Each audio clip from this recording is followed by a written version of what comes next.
fait l'objet de grands débats et puis de forces importantes extérieures qui y opèrent, mais ça ne donne de résultats. Ça ne donne pas de résultats. Et je suis chef d'État, je veux vous le dire, ça ne donne pas de résultats parce que pour le moment, ce sont nos armées qui n'ont pas été à la hauteur de la situation. Je ne conçois pas que c'est la vocation de la France ou de son armée ou la vocation de l'armée de quelque autre pays de venir faire la guerre à notre place. Nous avons à faire en sorte que nos forces soient efficaces, qu'elles soient bien entraînées, qu'elles soient bien équipées, c'est leur tâche à elles. Elles l'accomplissent avec beaucoup de courage, mais elles sont en train d'apprendre. Et elles sont en train d'améliorer leur niveau. Et à mesure que le temps va passer, vous verrez, elles seront aguerries et leur réponse sera à la hauteur du défi que leur pose le terrorisme. Entre nos résultats, il y a de cela 3 ans, 4 ans, en tout cas au Niger, et ce doit être pareil ailleurs, et nos résultats aujourd'hui, les choses ont considérablement changé.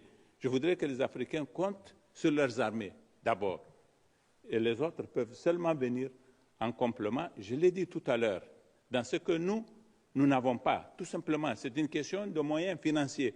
Et quand nous nous adressons à nos partenaires, nous leur demandons davantage des équipements et des financements de notre guerre par nos propres forces, mais pas qu'ils se substituent à nous.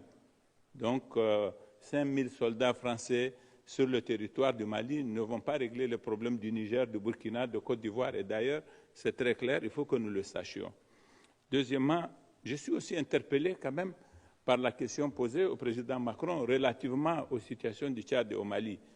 Le Niger, membre du G5 Sahel, a validé la situation de fait qui a résulté de l'assassinat du maréchal Idriss Déby Itno.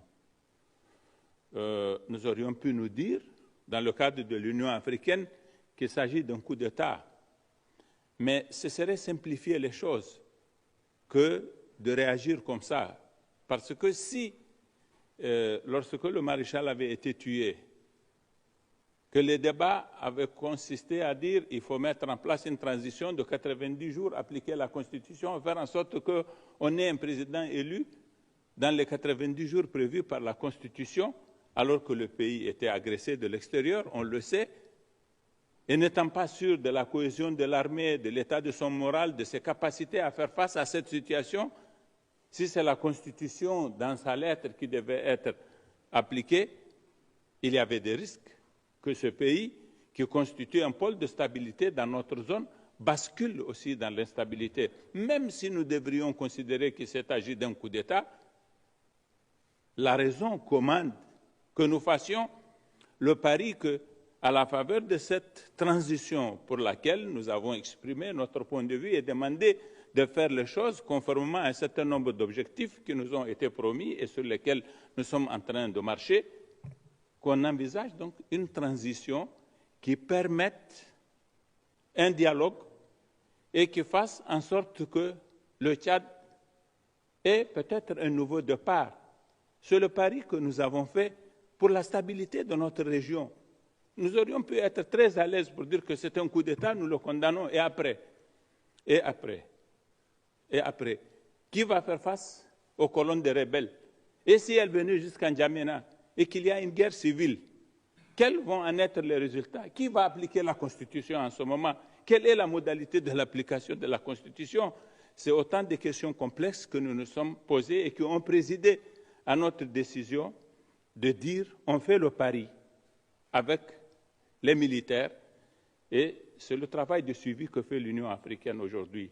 Par contre, au Mali, il y a une charte, il y a le protocole sur la bonne gouvernance et la démocratie que le Mali a souscrit en même temps que nous dans le cadre de la CEDEAO, qui prévoit que lorsqu'il y a un coup d'État, on prenne un certain nombre de mesures qui consistent notamment dans l'exclusion de ces pays des instances de la CEDEAO.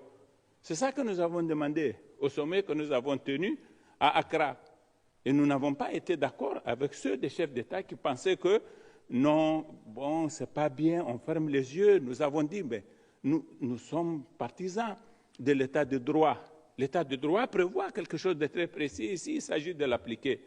Les mesures de fermeture de frontières et tout le reste, Monsieur le Président, ça n'existe pas dans le traité de la CEDEAO.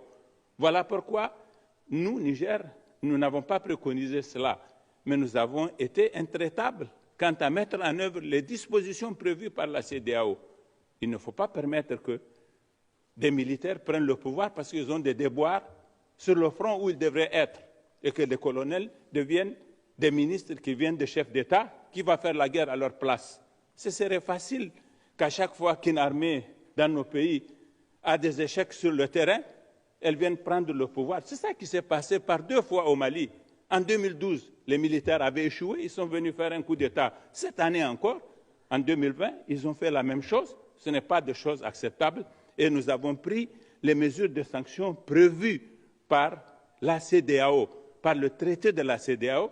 Nous ne sommes pas allés au-delà. En tout cas, nous n'avons pas été d'accord qu'on aille au-delà. Mais nous avons exigé que cela soit respecté parce que c'est ça l'exigence de l'état de droit.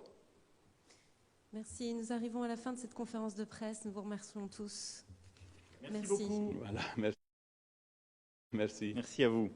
Je sais qu'on t'a mis en retard, je crois. Oui, oui.